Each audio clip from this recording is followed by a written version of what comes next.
In 1949, doctors began asking a question no parent had thought to ask. What does it do to a child's body to stand on top of an X-ray tube week after week just to buy a pair of shoes? For 30 years, that question didn't exist. Parents lined up at Buster Brown's shoe counters every fall, slipped their children's feet into new Oxfords, and gathered around a wooden box to watch bones glow green through a viewfinder. One porthole for the child, one for the parent, one for the salesman. A jingle about a boy and his dog played on the radio in nearly every American living room. The company built one of the first character licensing empires in advertising history. Watches, cameras, toys, all wearing the same name. Decades later, the brand hadn't collapsed. No bankruptcy headline, no liquidation sale. It simply stopped being anyone's decision to remember. How does a name that lived in millions of American childhoods disappear so quietly that almost no one can say exactly when it happened? This is the story of a shoe that never really left the shelf. It just stopped being seen. George Warren Brown was born in 1853 on a farm in Granville, New York, and from the start, farm life held no pull on him. He wanted something else, a ledger to balance, a territory to cover, a business with his name on the door. He enrolled at Bryant, Stratton, and Cornell Business College in Troy, determined to learn the mechanics of commerce before he ever tried to practice it. When his education was finished, he boarded a train west of St. Louis, where his older brother had already built a foothold in the wholesale shoe trade. Brown started at the bottom, working as a shipping clerk, then rose to traveling salesman, covering all of North Missouri before he turned 21.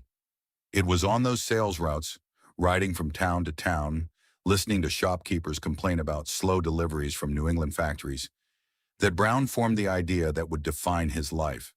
Nearly every shoe sold west of the Mississippi was still made 1,000 miles away in Massachusetts and New Hampshire, then shipped for weeks before it ever reached a customer's foot. St. Louis sat at the center of the country's rail network. Brown believed the shoes themselves should be made there too. He brought the idea to his employer. They turned him down.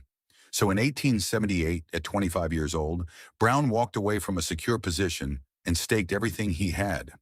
$7,000 of his own savings, $5,000 more borrowed from partners Alvin Bryan and Jerome Desnoyer, on a small operation called Bryan, Brown and Company.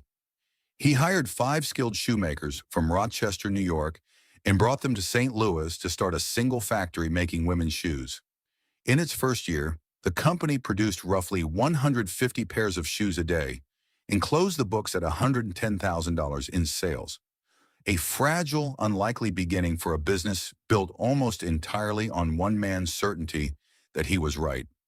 For the next 2 decades, Brown's Shoe Company grew the way most manufacturers did in that era, plainly through volume and reliability, without a face or a personality attached to the product. That changed in 1904 at the St. Louis World's Fair. A cartoonist named Richard F. Outcault had created a mischievous boy and his dog for the pages of the New York Herald 2 years earlier. A strip called Buster Brown, already popular enough that Outcault was selling the rights to use the characters on everything from watches to flour. Brown's company was one of roughly 200 businesses to license the name that year. Almost none of the others made it last. Brown Shoe did. The company sent actors dressed as Buster Brown in matching Little Lord Fauntleroy suits into theaters and storefronts across the country, trailed by a small dog playing tag. It was one of the earliest character licensing campaigns in the history of American advertising. A shoe company selling not just footwear, but a personality children could recognize before they could read. What George Warren Brown understood, standing in a fairground crowd in 1904, was something simple and durable. People did not fall in love with shoes. They fell in love with a story. He had just found his. That decision, a shoe company built on rail logistics and hard leather, now wrapped around a comic strip boy and his dog, would carry the Brown name through the next 60 years of American childhood. It would also eventually become something the company could no longer fully control. Buster Brown's golden era ran roughly from the mid-1930s through the early 1960s, and its defining ritual took place every August in shoe stores from Ohio to Oregon at the start of what mothers called getting the children ready. The trip to buy school shoes was not a chore. It was an event planned around a Saturday sometimes paired with a stop for ice cream afterward, as a reward for good behavior at the store. A child would be measured, fitted, walked up and down a short strip of carpet in a new pair of Oxfords or Mary Janes. And then, before the sale was final, the family would gather around a strange wooden cabinet standing near the register. It stood about 4 feet tall, finished in polished wood, with 3 viewing portholes on top. The child would step onto a ledge and slide both feet into a recessed opening at the base. One porthole for the child, one for the parent, one for the salesman. Everyone would lean in together and look down into a greenish glow. And there, suspended inside the shoe, were the bones of the child's own foot, wiggling on command, with the outline of the leather and stitching visible around them. It was called a shoe-fitting fluoroscope, and for nearly 30 years it was the single most memorable 4 minutes of shopping in American retail. Salesmen used it to point out how much room a growing toe had inside the leather. Parents used it as proof they were making a responsible purchase. Children used it mostly to stare in wonder at their own skeletons, a private little miracle tucked inside an ordinary errand. Some of those children grew up fascinated enough by what they'd seen to become radiologists and X-ray technicians themselves, tracing their entire careers back to 4 minutes spent peering through a porthole in a shoe store.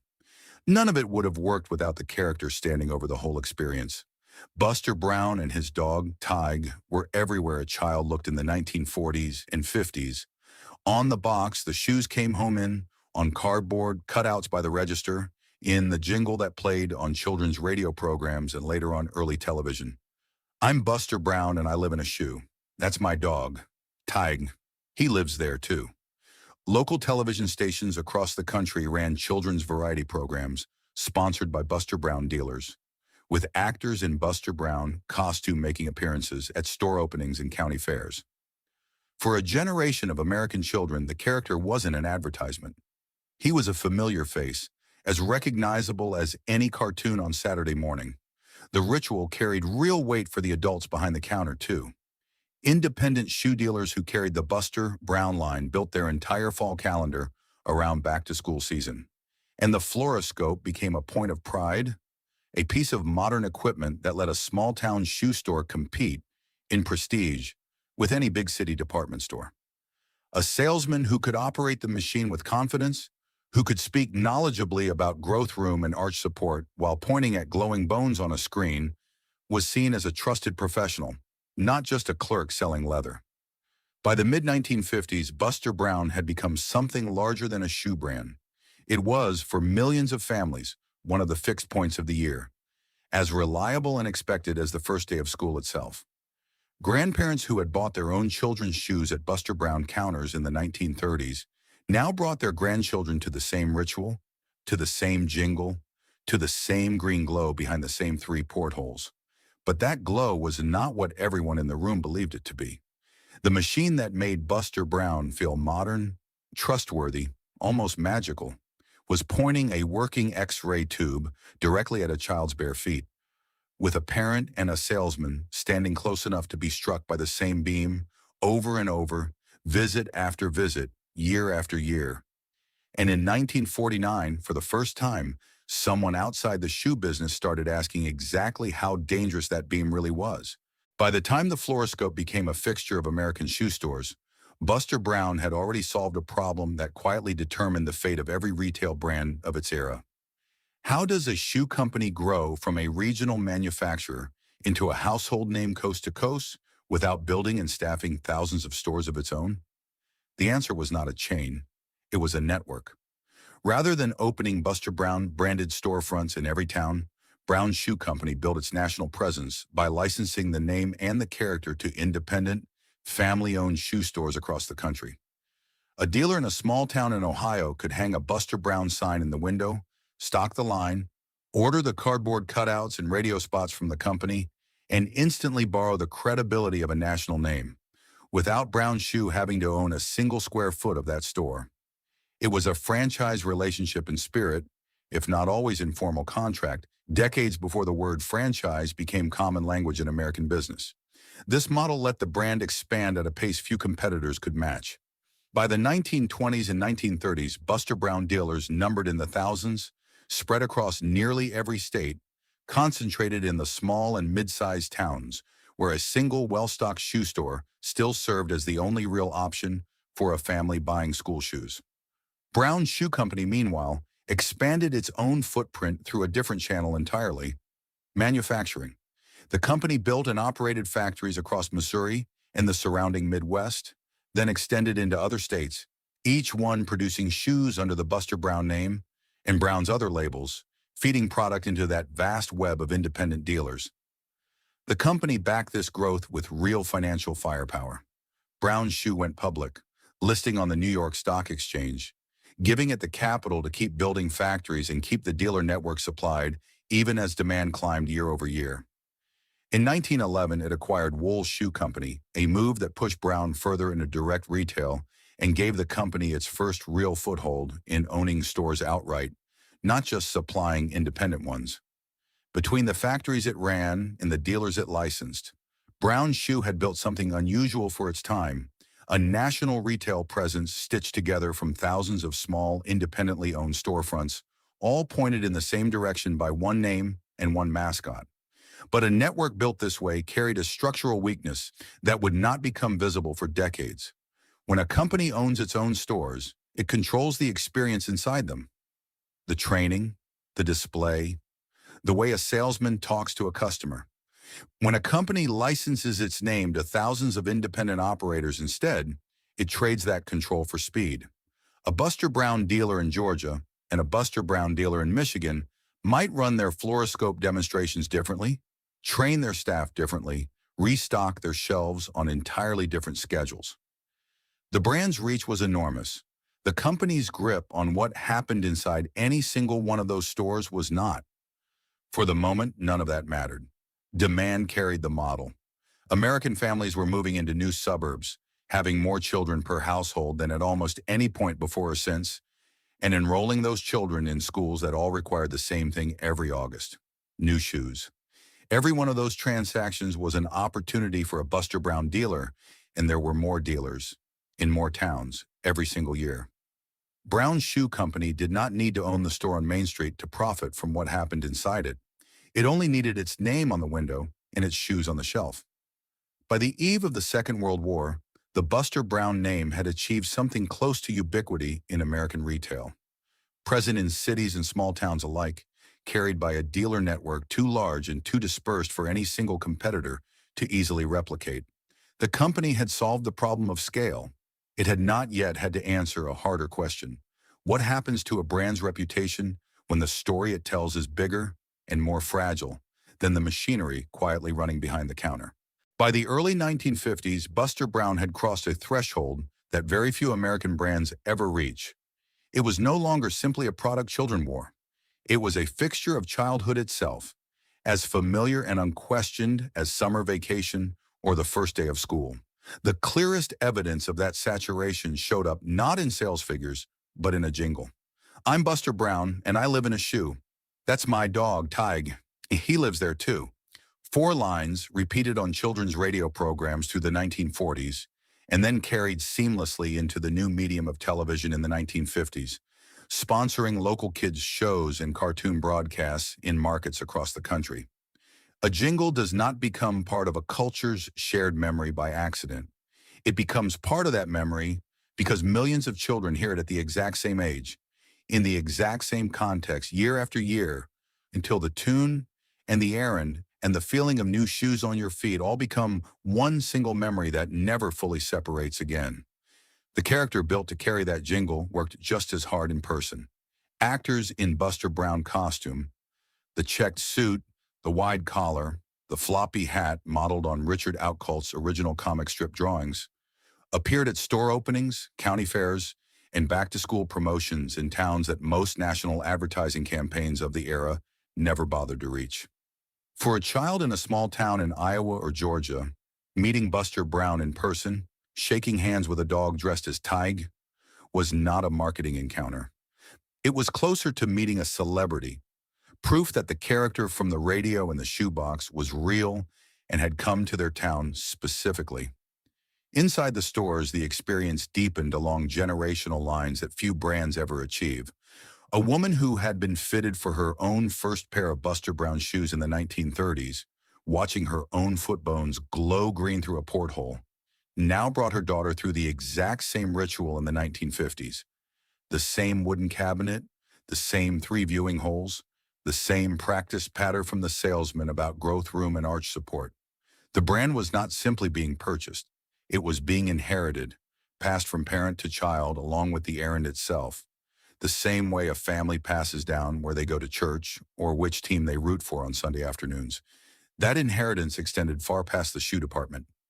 Buster Brown had become one of the earliest and most successful character licensing franchises in American advertising history, and by the post-war era, the name appeared on watches, cameras, socks, children's apparel, even food products, all borrowing credibility from the same mischievous boy and his dog. A family might own a Buster Brown watch, drink from a Buster Brown glass, and buy Buster Brown shoes without ever thinking of it as three separate purchases from three separate categories. It was simply Buster Brown, a name so thoroughly woven into the texture of American childhood that it had stopped feeling like a brand at all. The dealers behind the counter felt the weight of that trust too. Independent shoe store owners who carried the Buster Brown line were not merely retailers of a product. In many small towns, they occupied something closer to a civic role, sponsoring Little League teams, donating shoes to school clothing drives, hosting the annual back-to-school fluoroscope demonstrations that half the town's families attended within the same 2-week window every August. Being a Buster Brown dealer meant something in a community, a signal of quality and permanence that a family could rely on year after year, the same way they relied on their doctor or their minister. What made this moment the emotional high point of the brand's history wasn't the size of the dealer network or the reach of the advertising or the number of products carrying the name. It was the simple fact that, for a period spanning nearly 3 full decades, an entire country of American children grew up believing, without ever questioning it, that Buster Brown was simply what shoes were. What does it take for a company to earn that kind of unconditional trust? And how much of it can survive the moment the trust turns out to have been misplaced? Because the very machine that made the Buster Brown experience feel modern, memorable, and trustworthy, the glowing green cabinet every family gathered around each August, was, at that same moment, already drawing quiet concern from doctors and radiation researchers who had started asking a question no shoe salesman was equipped to answer. In 1949, a small item appeared in a health bulletin that most shoe salesmen never saw and would not have understood if they had.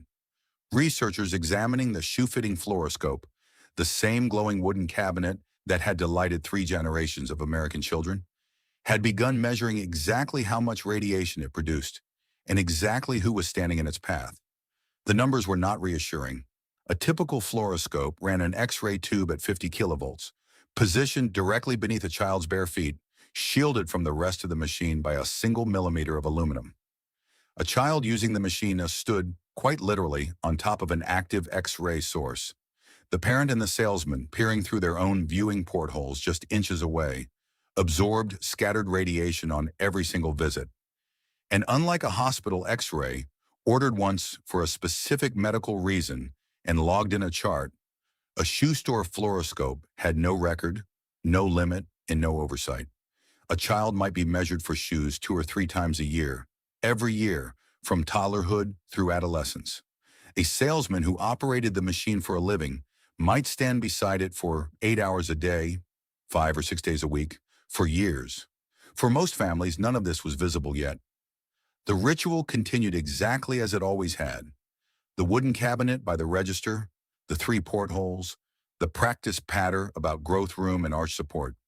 To a parent in 1951, the fluoroscope was still proof of a store's modernity and care, not a source of alarm.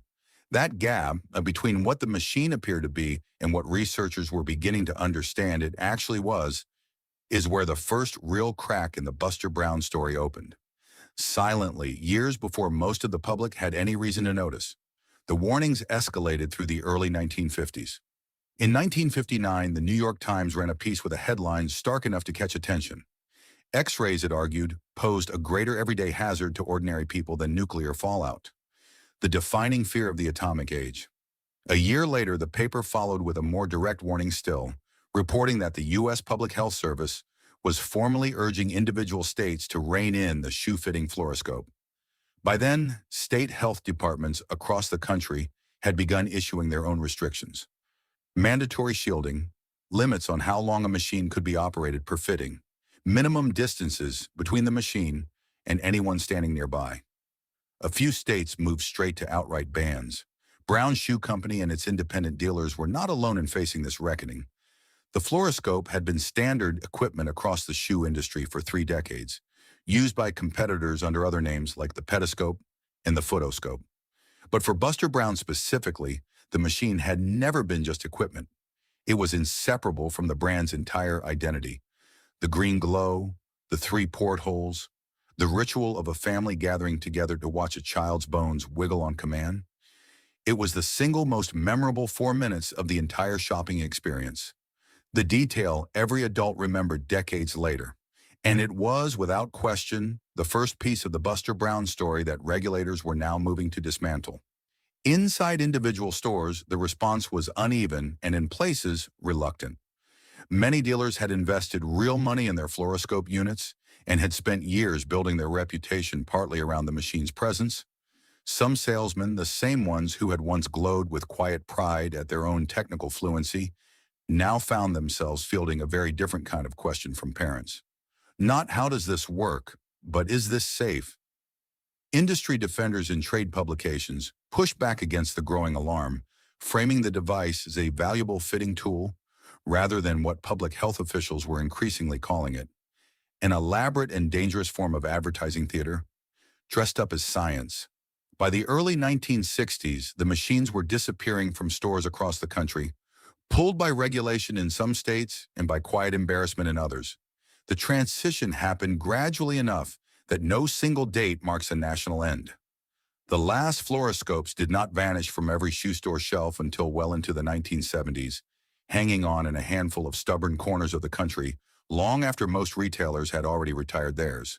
But the effect on Buster Brown was immediate in a way no sales report could capture. The ritual that had defined a family's trip to the shoe store for 30 years, the gathering around the cabinet, the shared glimpse into a child's own body, the small miracle tucked inside an ordinary errand, was simply gone. In its place was an empty space behind the counter, and a generation of parents who now associated their own treasured childhood memory with something they had just learned might have quietly harmed them. The company that had built its identity on being a maker of things spent the final quarter of the 20th century quietly becoming something else entirely. And the decisions behind that shift, made in offices far from any shoe store counter, would do more to erode what Buster Brown meant than any single regulation ever had. The signs appeared first in the company's own name. In 1972, Brown Shoe Company rebranded itself Brown Group Inc., a change meant to reflect a business that had grown well beyond shoes into a scattered collection of consumer holdings. It was a small bureaucratic decision on paper, but it revealed something real about where leadership's attention had drifted. A company built by a man who once refused to accept that shoes couldn't be made better and cheaper in St. Louis was now, in its official identity, no longer even a shoe company. It was a group, a portfolio, a set of assets to be managed rather than a craft to be practiced. The deeper break came in the mid-1980s. In 1986, the company acquired Pagoda Trading Company, an importing firm based in the Far East, and the acquisition marked a turning point that the company's own later histories would describe in strikingly blunt terms. Importing had proven far more profitable than manufacturing. It was a simple enough calculation on a balance sheet. Shoes made overseas cost less to produce than shoes made in Missouri factories staffed by American workers earning American wages. But the calculation carried a cost that never appeared in any quarterly report. For more than a century, the promise underneath the Buster Brown name had been, in part, a promise of American craftsmanship. Shoes built by skilled hands in St. Louis, in Illinois, in small towns across the Midwest, where a Brown shoe factory was often the largest employer in the county. That promise did not survive the shift to importing. It was simply retired quietly in favor of a cheaper one. The plant closures that followed were not dramatic all at once. They came in a steady, grinding sequence that stretched across more than a decade. Through the late 1980s, the company closed shoe plants one by one, even as it worked to improve efficiency at the factories it kept open. By 1988, the company had managed something that looked, from a distance, like resilience. It was producing almost as many shoes as it had in 1980, despite operating 40% fewer plants. But that efficiency was itself a warning sign, not a triumph. Fewer plants producing nearly the same output meant fewer American shoemakers doing the work that had once defined the company. And every year, the balance tipped further away from the factory floor and toward the import dock. Inside the remaining plants, workers watched the pattern repeat with each passing year, never quite knowing which town's factory would be the next one added to the list. A shoe factory closing in a small Midwestern town in this era was rarely front-page news beyond the county line. It meant a few hundred jobs gone at once, in a place where those jobs had often been passed down through families for 2 or 3 generations, the same way a trip to buy Buster Brown's shoes had once been passed down from parent to child. The company that built its name on a story about childhood was, at the very same time, quietly dismantling the working-class communities that had manufactured that childhood's shoes. The restructuring reached its peak in 1994 and 1995 under the continued leadership that had steered the company through the importing pivot nearly a decade earlier. It was during this final push that the last company-owned shoe factory in the United States closed its doors for good. The moment passed with little public notice, no press conference, no farewell ceremony, nothing resembling the fanfare that had once surrounded a Buster Brown store opening with an actor in costume and a dog dressed as Tig. A company founded in 1878 on the specific, stubborn belief that shoes should be made close to the people who wore them had arrived just over a century later at the opposite conclusion. Shoes would now be made wherever they were cheapest, by workers the company would never meet, shipped to stores under a name that still promised something it no longer manufactured. What remained after the plants closed was a company reorganized almost entirely around marketing and licensing rather than making. Brown Shoe restructured itself into what its own later corporate histories called, without much sentiment, a footwear retailing and wholesaling company. One that designed, branded, and sold shoes built by other hands in other countries. Buster Brown survived this transition, but as something diminished, no longer the product of a single company's factories and craftsmen, but one name among a growing portfolio of labels, Naturalizer, Connie, Dr. Scholl's, and others, competing for attention and investment inside the same corporate structure. The character who had once been the entire reason families walked through a specific door was now a line item, managed alongside brands that had nothing to do with him, evaluated by the same financial metrics as everything else the company owned. The people who felt this shift most directly were rarely the executives who approved it. They were the shoemakers in Missouri and Illinois who had built their working lives around a factory floor, and the independent dealers still hanging Buster Brown signs in their windows, waiting for a corporate partner that had stopped thinking of itself, in any meaningful sense, as a shoemaker at all. The dealers kept ordering, the trucks kept arriving, but something essential in the relationship between the name on the box and the company behind it had already quietly broken, years before anyone in St. Louis would make the decision that finally made it official. The end, when it finally came, did not look like an ending at all. There was no bankruptcy filing, no liquidation sale, no crowd of longtime customers standing outside a locked storefront on a final day. It came instead in the form of a press release, 4 paragraphs long, issued from company headquarters on a Monday afternoon in November.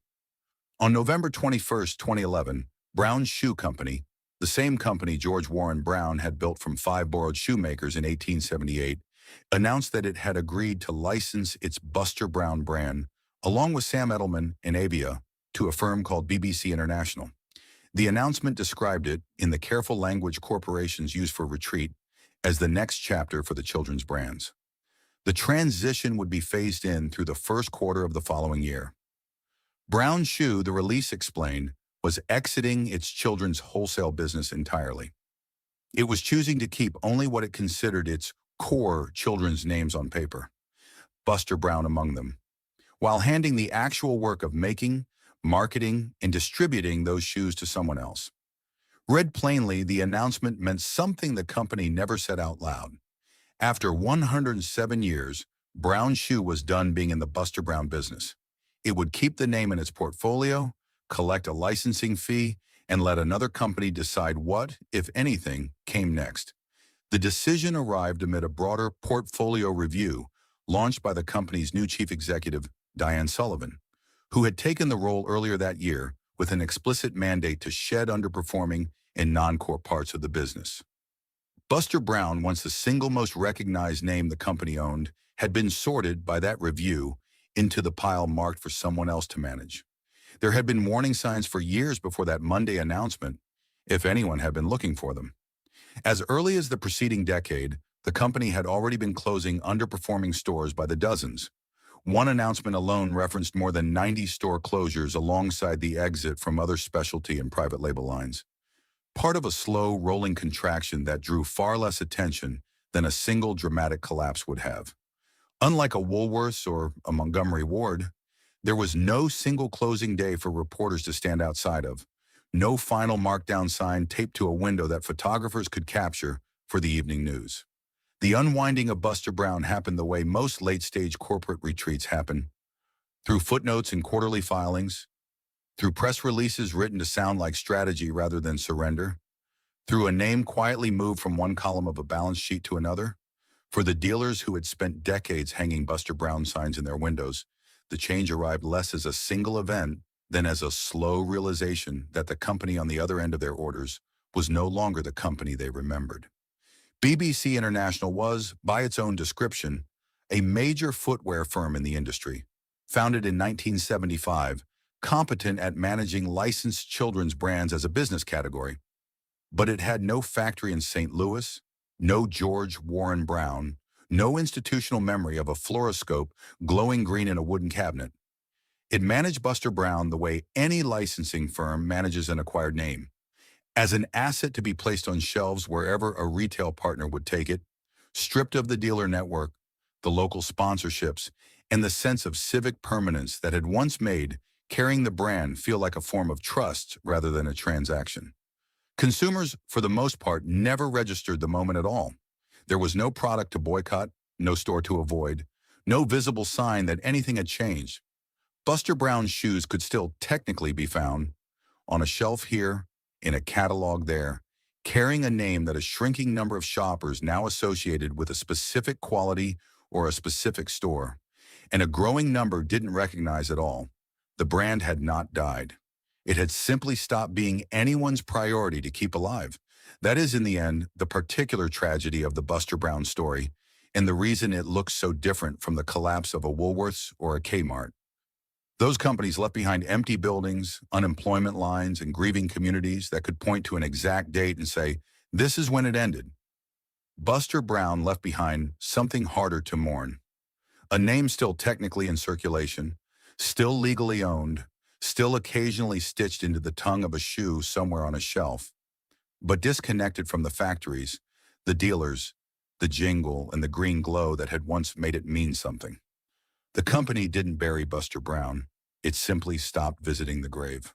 In the years following the 2011 licensing agreement, the shoe aisle that Buster Brown once defined belonged to entirely different names.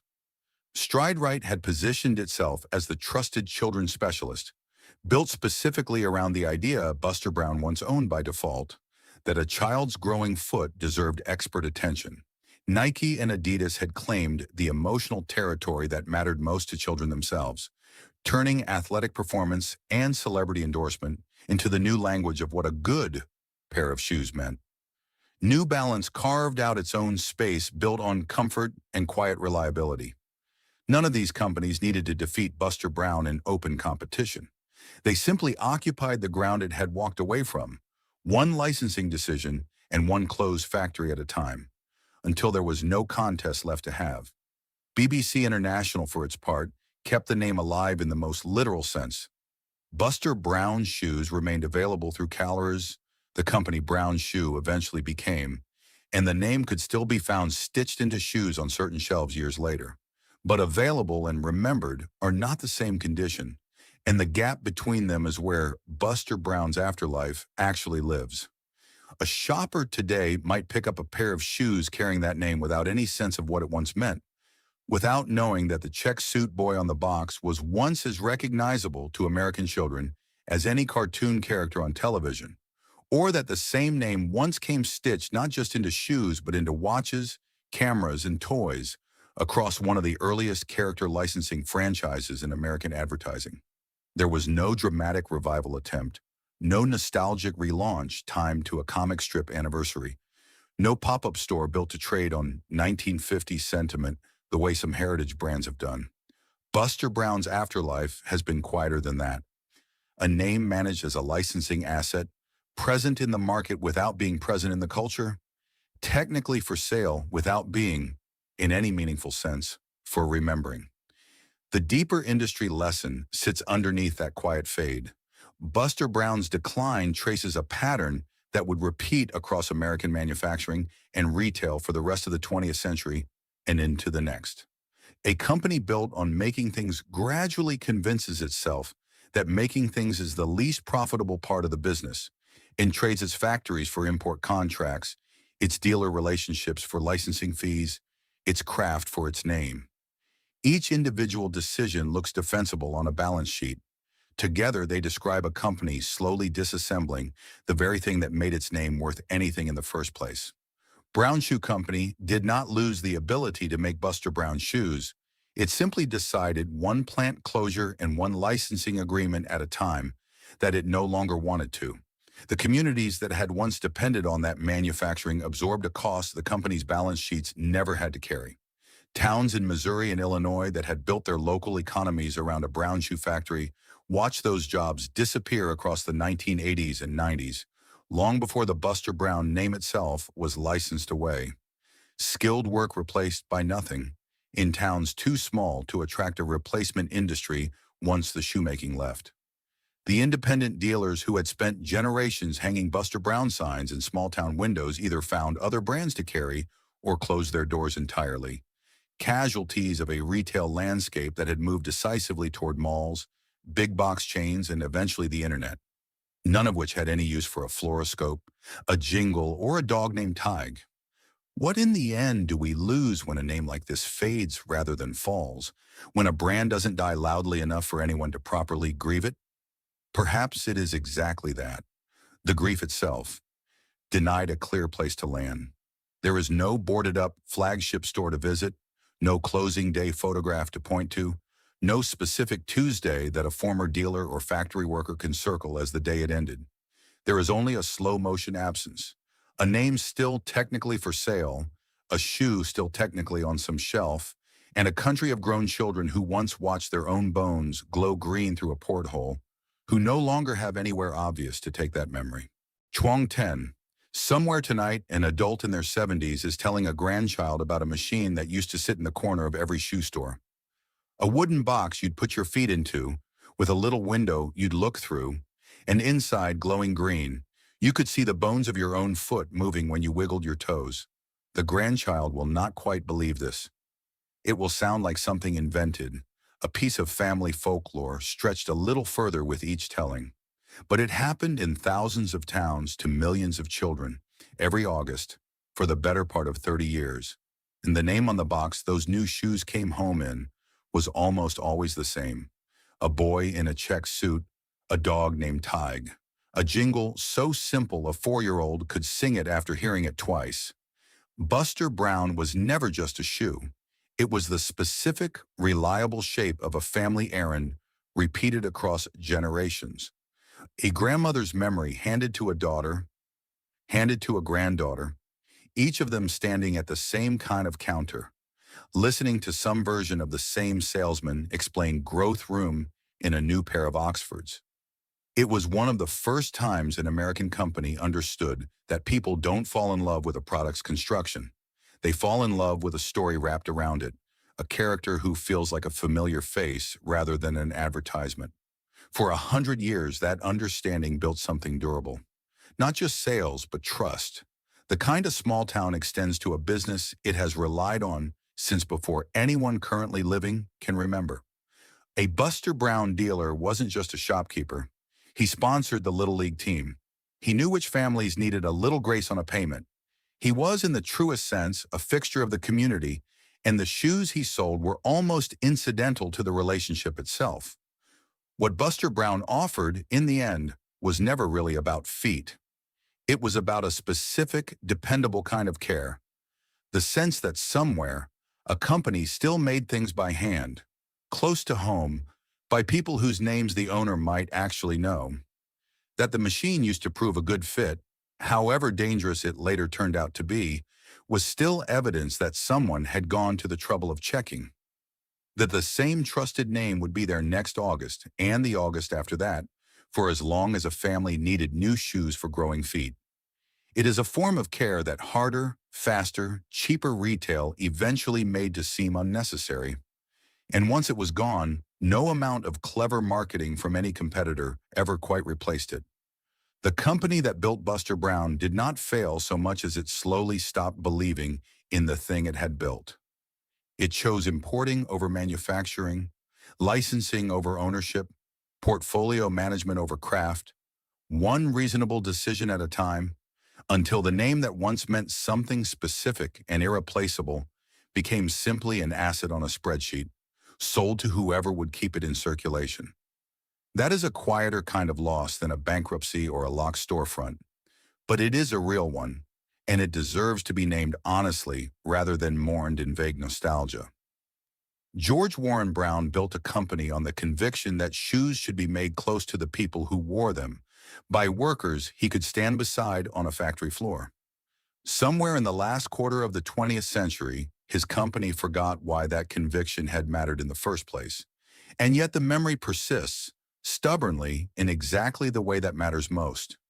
Not in a store that still exists, but in the people who were there. In the grandmother who can still hum 4 lines of a jingle from 1955. In the man who became a radiology technician because a glowing green screen in a shoe store once made him curious about the human body. In every adult who, without quite knowing why, still feels a small flicker of warmth at the sight of a check suit cartoon boy in his dog. The factories are gone. The dealers are gone. The fluoroscope has been gone the longest of all. But somewhere, a boy is still living in a shoe, and his dog is still living there with him. And as long as someone remembers the tune, that is not nothing. That is exactly what a name like this was always supposed to leave behind.